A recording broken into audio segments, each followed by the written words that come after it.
பொதுவாகவே எந்த பேங்கரா இருந்தாலும் கடன் வாங்கணும்னா கேரண்டி கேட்பான்.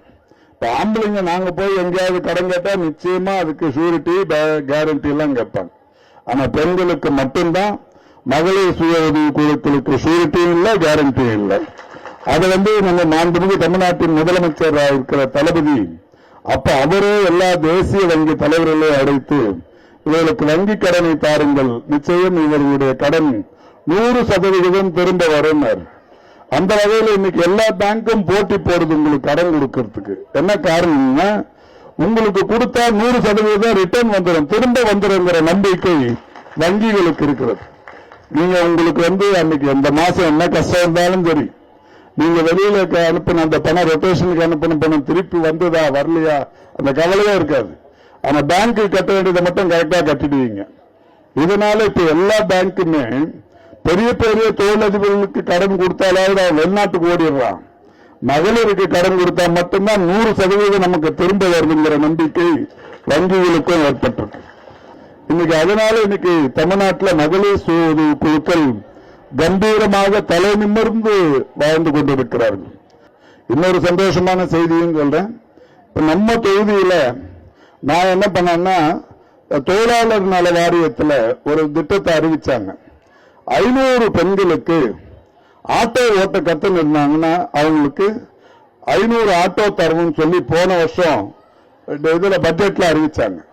நான் என்ன பண்ணேன்னா, ஆட்டோ ஓட்ட எல்லா பெண்களுக்கும் ஆட்டோ ஓட்டுறதுக்கு பயிற்சி இருக்காது. பொதுவாகவே ஆட்டோ ஓட்டுற பயிற்சிங்கிறது ஆண்களுக்கு தான் இருக்கும். பெண்கள் ஆட்டோ ஓட்டுறதுல பெரிய அளவில் ஆர்வம் இருக்காது. இதெல்லாம் ஒரு 10 வருஷத்துக்கு முன்னாடி. இப்ப பெண்கள் ஏரோப்ளேன் ஓட்டுறாங்க. இப்ப பாத்தீங்கன்னா நிறைய பிளைட் சர்வீஸ்ல, ஏர் சர்வீஸ்ல பெண்கள் ஏரோப்ளேனா ஓட்டுறாங்க. இப்ப அந்த மாதிரி நிலைக்கு பெண்கள் வந்ததால நான் ஒரு 150 பேருக்கு ஆட்டோ ஓட்டுறதுக்கு நானே கத்துக் கொடுத்தேன். ஒரு 3 ட்ரைனிங் சென்டர்ல 150 பெண்கள், கோதாமட்டில விட நிறைய இருப்பீங்கன்னு நினைக்கிறேன், அதிகம் இங்க தானா 150 பெண்களுக்கு ஆட்டோ ஓட்ட கொடுத்தோம். 50 பேர் இங்க கோதாமட்டில மட்டும் 150 பெண்களுக்கு ஆட்டோ ஓட்ட கத்துக் கொடுத்தோம்.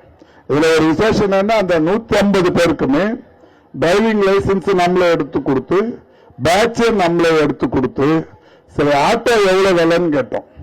2,80,000 ரூபாய். நாங்க 2,80,000 ரூபாய் நீ குறைச்சு கொடுத்தா எவ்வளோடா கொடுப்பேன்னா, ஏதோ ஒரு 1,000-500 குறைப்பேனாங்க. இல்ல இல்ல, ஏன் நான் கேட்கிறேன், எவ்வளவு குறைச்சு கொடுக்க முடியும், அதிகபட்சமா எவ்வளவு குறைச்சு கொடுக்க முடியும்? நீங்க யாருக்கும் இதுல கமிஷன் தர வேண்டியது இல்லை, இதுல இடைத்தரகர் இல்லை, நேரடியா நான் கேட்கறது எவ்வளவு கொடுக்க முடியும்? அவங்களோட போராடி ஒரு 10,000 ரூபாய் குறைச்சேன்.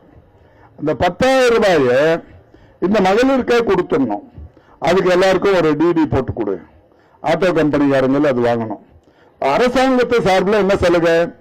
நீங்க டிரைவிங் லைசன்ஸ் வச்சிருந்தா, உங்க கையில பேட்ச் இருந்தா 1 லட்சம் ரூபாய் மானியம் தராங்க. 280 ஆட்டோ 1 லட்சம் ரூபாய் கவர்மெண்ட் கொடுத்துருது இலவசமா. 1 லட்சம் ரூபாய் கவர்மெண்ட் கொடுத்துட்டா மீதி 180. அதுல 10,000 விலை குறைப்பு செய்திருக்கிறோம். அந்த 10,000 இந்த 110 போக 170 மட்டும்தான் நீங்க மாசம் மாசம் கட்டணும்னு சொல்லி 150 ஆட்டோ ஓட்டும் பெண்களை தயார் பண்ணி இந்த 150 பேரையும் தீவுத்திடலுக்கு கூட்டு போய் நிறுத்தி மாண்புமிகு முதலமைச்சர் அவர்களே நின்று இந்த 150 ஆட்டோவையும் கொடி அசைத்து தொடங்கி வச்சார்.